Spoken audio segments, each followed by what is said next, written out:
Hunt or precautionary measures? Turkey's leaders are under growing pressure to show some restraint as thousands are arrested or fired following the failed coup. Is the crackdown justified? Could it even backfire? And is Ankara going too far? This is Inside Story.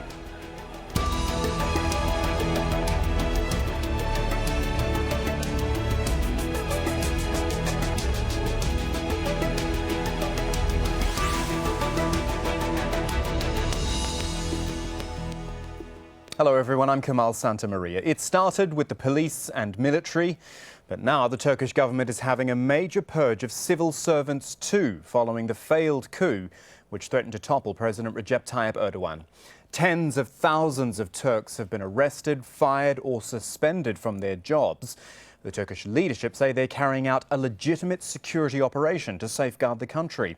And many of the detained have links to the US-based cleric Fethullah Gülen, who's accused of orchestrating the coup bid.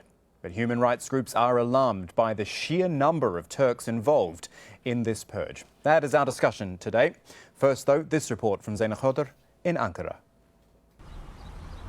Turkey's ruling party will need all the friends it can get. The government is facing criticism at home and abroad over its response to Friday's failed coup. Prime Minister Binali Yildirim has yet again defended the detention and suspension of thousands of people from state and security institutions. It's part of a wide-ranging crackdown on suspected plotters and supporters. He is also promising what he calls severe punishment, in a clear reference that the ruling party intends to push ahead with plans to reinstate the death penalty. One mistake cannot be corrected with another mistake. Turkey is a state of law. We are setting things right within the framework of the law. Those who committed wrong will face the Turkish justice system. Justice will carry out whatever is deemed necessary. For the government to do that, it needs to reach out to its political opponents who stood against the attempted coup, but who have long opposed the ruling party's way of governing. It now has the support of the MHP Nationalist Party, which gives the ruling party enough votes to call for a referendum to reinstate capital punishment. Bringing back the death penalty would be an obstacle to Turkey's bid for EU membership, and the UN says it would be a violation to international law. And there's also opposition within this country. The pro-Kurdish HDP opposition party said it wouldn't support such a decision. The government does accuse that group of being linked to the PKK, which the government labels a terrorist organization. It's not clear if the proposed law would be retroactive or whether it would be applied on every member of what the government labels terrorist groups or just the coup plotters. But what is clear is that the opposition feels the state hasn't taken advantage of an opportunity to heal divisions. What the president said yesterday is dangerous. He wants to revive plans to redevelop Gezi Park, which sparked protests in the past. He is reviving an old debate that was very polarizing. What is needed now is to protect democracy and freedoms. This was already a divided nation even before the coup attempt. The challenge now is to find consensus to prevent further instability. Asking the people to take to the streets is wrong. It is the worst thing the government can do because the country is still not secure. The power of the people who came together from across the divide helped stop the attempted coup. But nowadays, it's just the supporters of the government who remain in the streets. And their voices and demands may not be enough for this nation to heal.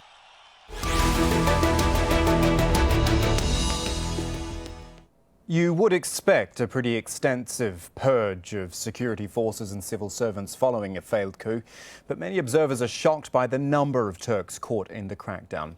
By Wednesday, 15,000 fired from the Education Ministry. Around 1,500 university deans asked to resign. 257 officials in the office of Prime Minister Binali Yildirim, they're gone too. So are 492 officials at the Religious Affairs Directorate. And before any of that, almost 9,000 police officers sacked. On top of the firings, around 6,000 soldiers and 100 generals under arrest, plus the suspension of close to 3,000 judges. So here's our panel of guests for today. In Istanbul, we've got Zeynep, Kundur, who is a member of the AKP Istanbul administration. In Washington, D.C. is Aaron Stein, resident senior fellow at the Rafik Hariri Center for the Middle East at the Atlantic Council. And rounding out the panel in London is Zeynep, research fellow at the Middle East Center at the London School of Economics. We thank you all for joining us today. There is no question, I would say, that something had to be done after this coup. Something would be done after this attempted coup, I should say. What we're questioning today is the extent of it. So let me start with you, Zeynep, in Istanbul. Here's what Amnesty International says, quote, "We are witnessing a crackdown of exceptional proportions in Turkey at the moment. And it's hard to disagree when you see the sheer number of people who have either been arrested or fired from their jobs."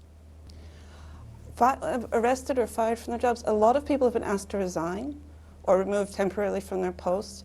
I think what we need to keep in mind here is that, as you said, it was on Friday, the 15th of July, the army attacked civilians, 240 people died. The parliament was bombed. This is unprecedented in any country that I know of, that the parliament is bombed by the military.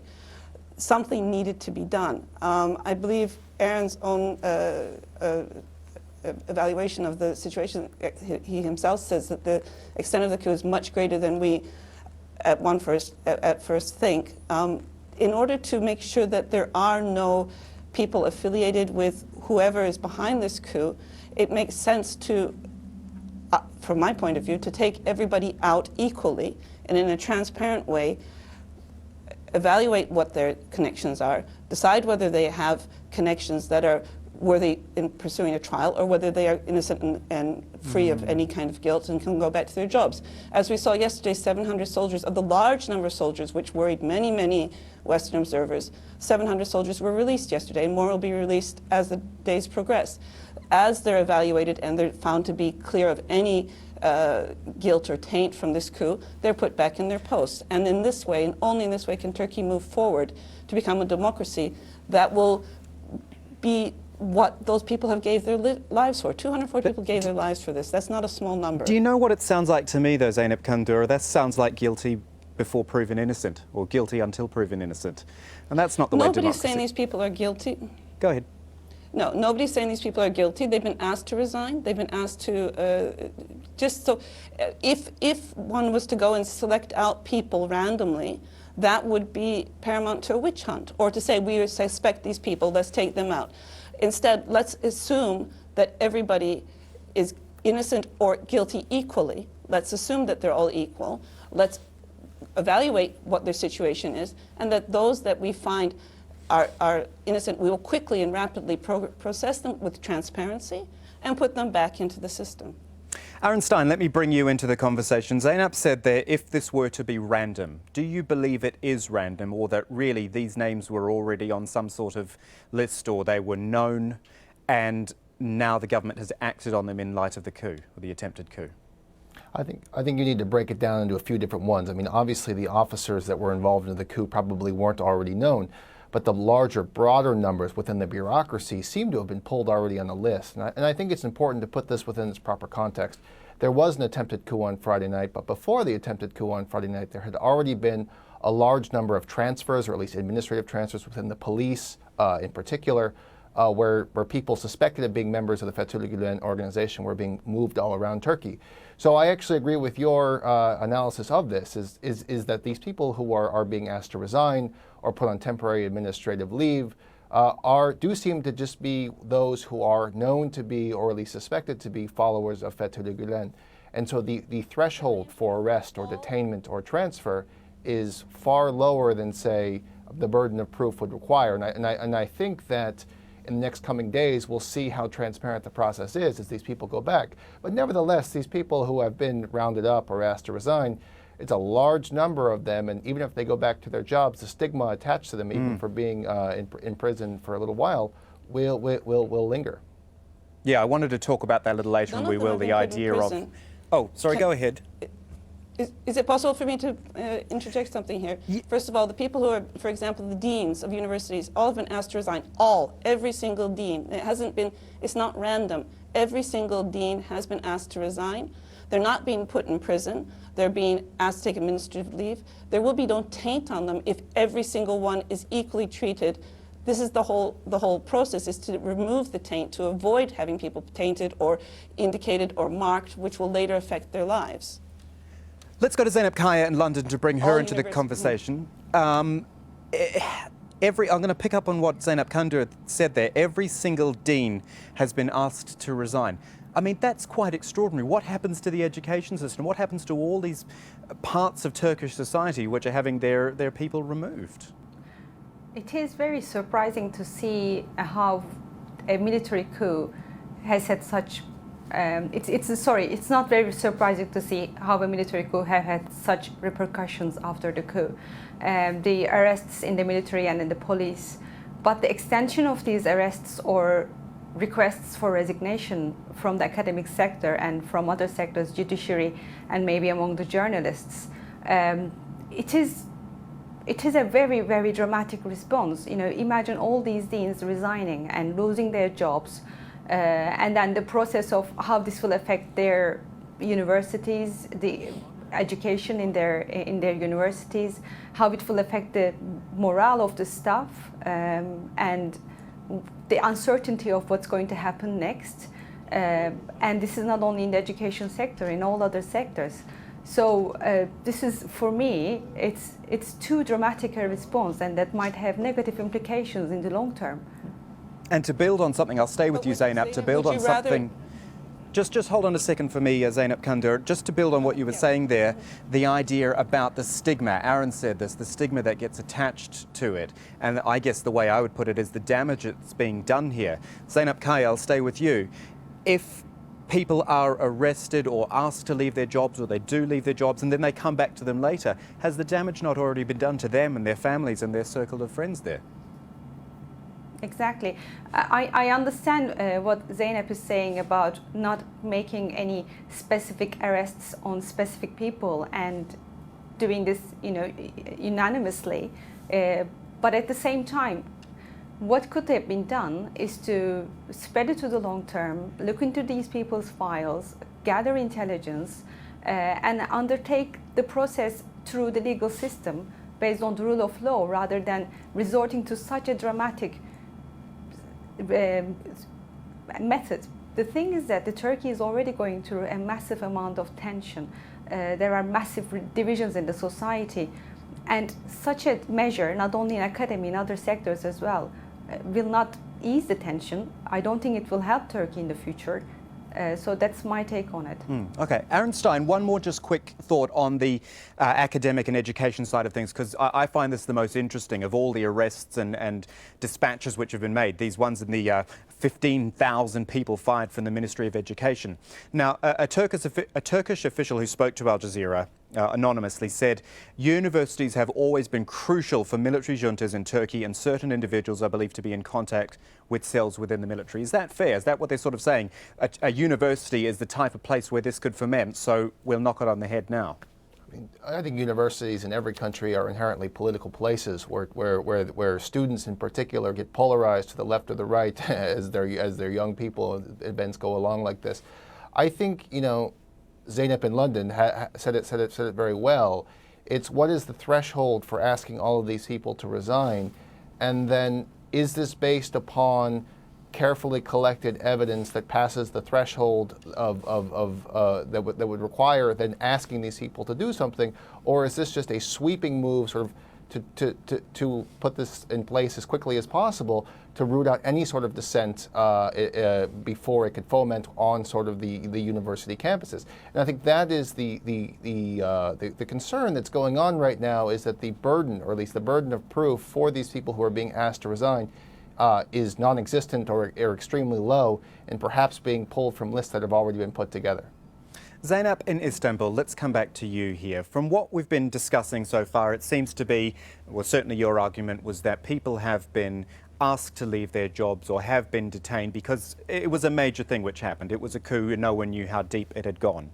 Is the inference, though, that all of these, and it's 50,000 people in total, is the inference that all of them are somehow linked to Fethullah Gülen or his movement in some way? Is that feasible? No, that's not what the inference is here, and I think anybody on the ground in Turkey understands that. For many years we've been discussing, I think earlier the police were mentioned, and the reorganization of the police and the re-education of the police. And when the police were reorganized and people were sent to different parts of the country or asked to resign, there was great worry and concern from the Western media. But what we saw on Friday night was the exemplary behavior of the police and how the police formed a firewall between the people protesting and defending their democracy and the so-called soldiers who were trying to usurp the democratic rights of the people. The police stood between both sides to prevent each side from hurting the other. I think many Western nations would be envious of such a police force. And that police force, if you compare it to what we had in Gezi Park just 3-4 years ago, when they were using excessive violence, it's amazing how reorganizing and removing people who are considered to be not trustworthy from the police has transformed it. We also need those transformations in the judiciary, we need it in the military without question, and we need it in the education sector. We've had scandals of exam questions being stolen and fed to members of the Gülenist movement or people from their schools so that they can get into the universities or schools of their choices. This is a very serious situation in Turkey. As I said, people died on Friday night. The parliament was bombed. In order to ensure that this doesn't happen again and that those people's lives weren't given in vain, these kind of investigations need to be taken, just put a stop to any kind of possible future military coup, because as the Turkish people showed, they will not put up with that anymore. Okay, let's talk a bit about President Erdoğan in all of this. I'll start with you, Aaron, and then go to Zeynep in London. First of all, Aaron, President Erdoğan certainly got a lot of political capital out of this event. He avoided a coup, he showed how much support there is for him and the AK Party, and now he is, you could say, spending that political capital. My question is he overspending at the moment? Is there the risk of this going too far? Some would say 50,000 arrests and dispatches has already gone too far. I mean, I think in any nation after sort of a traumatic event like what took place in Turkey, there's a tendency to rally around the flag. But the question becomes in Turkey, as Zeynep in London said earlier, is that this was already a very polarized society before the coup took place. Is what's the next inflection point? Is that when does the unity that we've seen in Parliament begin to break down over questions about the AKP's handling of the post-coup environment? Thus far, we haven't seen all that much of it. So I would say that there's pretty wide-scale, let's say, support for the anger being thrown at Fethullah Gülen, because it's my experience in Turkey that very few people actually have a high opinion of him. I think the next turning point will actually be taking place with the decision being made in today's cabinet meeting. What are the moves that the AKP is going to take? How will Erdoğan then begin to govern the country through these things, and as Prime Minister Binali Yildirim? And I think that will then be an inflection point. It could be a rallying cry. I mean, I don't want to say that this is going to be completely divided, but it could also be at the point where the unification of the parties and their messaging against the coup begins to break down. Zeynep in London, your thoughts on this? How far is President Erdoğan going? Does he, I mean, Aaron's made the good point about the unity that he has in Parliament, but that doesn't reflect the street necessarily. And you start to wonder if he's, as I said, overspending that political capital. Well, what we see now is somewhat concerning. I mean, the coup attempt was it was an unexpected event, and nobody would have supported it, in their right mind. And it's a tragic event. It's a tragic thing for the Turkish democracy. So, as Zeynep said, you would expect a response to this dramatic, especially in 2016, after the changes and transformations the Turkish system has gone through. But at the same time, what is next is the key question. So the unity in the parliament was something that made us happy, because it was something good to see. And although it was in the rhetoric, what I was waiting to see was some action that actually builds on that rhetoric. And in the last couple of days, unfortunately, we haven't seen that. The sad thing is the increasing polarization which has been going on in Turkey for a long time, and not only between Gülenists or AKP supporters, but around many dimensions, ethnically or religiously. In addition to that, and after such a coup, a more reconciliatory language, more consensus building language could have been used, and actions could have been more, could have been taken place in a way that wouldn't isolate anyone or alienate anyone from the process, or that wouldn't make citizens of Turkey feel like, or certain sections of the citizens of Turkey to feel like they are not part of the majority, or what they say doesn't matter. So President Erdoğan was acting, although he was saying he was representing the unity of all the Turkish people, but what he says and the activities and the decisions of the party, the governing party, have been in a way pushed certain sections of the society away from the political arena and made them felt not listened, not heard, and isolated. And after such a coup, after such a dramatic event, you would expect the government and the political leaders to overturn this, to make something to change this. And sadly, what we are seeing in the last couple of years, in the last couple of days, doesn't seem to be showing any sign of that. Zeynep in Istanbul, let me put some of that to you. Whilst Zeynep is talking there about the divisions within the people, I mean, first of all, your views on that, and also the sort of accusations of Fethullah Gülen running a parallel state almost within Turkey, and that level of deep division, which goes further than just the street. First of all, Zeynep in London was talking about divisions and people being pushed away from the political process by the party. I'm at a loss to understand what she's talking about. People are really trying to include everybody in the rallies, the vigils that are being held at night. What was noticed from the party was on the vigils on the first night, everybody was out. On the second night, everybody was out. On the third night, people began to become uncomfortable by certain songs being played or certain things that are being said, so the message has been given to everybody that those should be put to one side, that party leaders from every party should be brought forward, that MPs from every party should, once if they're in the cities, they should come forward, that these are inclusive vigils by everybody in the streets in Turkey to ensure that the military does not try and seize any important locations. I've been here in this country for over 20 years, and this is the most inclusive I found the society. I've been at the one end of the polarization. I don't think the Gülenists feel polarized. I think the Gülenists have separated themselves from the society along very many years ago, and they have withdrawn themselves from the society. They've never felt part of the society. I know that for a fact because there was a time when I was working with them as their outside eye to give them a view on how the rest of Turkey thinks. This is what I was told 15 years ago. They don't think of themselves as part of Turkish society. They think of themselves as being very different. So, and as Zeynep said in London, most people in Turkey are in agreement that the Gülenists are not a good thing, that they're infiltrating so many different parts of Turkish government is not a good thing, and that this has to be brought to an end. Right, we're starting to run down the clock. I think I'll leave the last word with you, Aaron, in Washington, D.C., just to sort of wrap us up in a bigger picture. What's all this done to Turkey's international standing as this carries on, not just the coup and the unsettling nature of it, but this purge, but this crackdown? What's it all doing to a country that once had, and still does have, EU aspirations?